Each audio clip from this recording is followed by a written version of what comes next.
bakrang kangsa Nuwai yoyoi Nuwai nang katay katay Richanani ano boy akong kongsa Nuwai yoyoi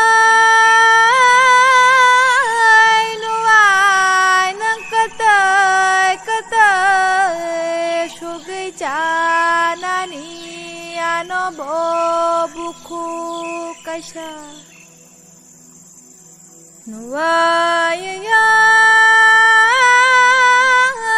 Nuwai nang katay katay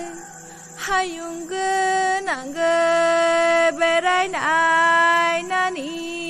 ano bo mokol kolsa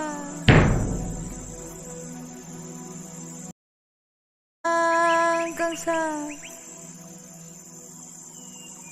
Nuwai yoyoi Nuwai nang katay katay Richanani ano boy akong kongsa Nuwai yoyoi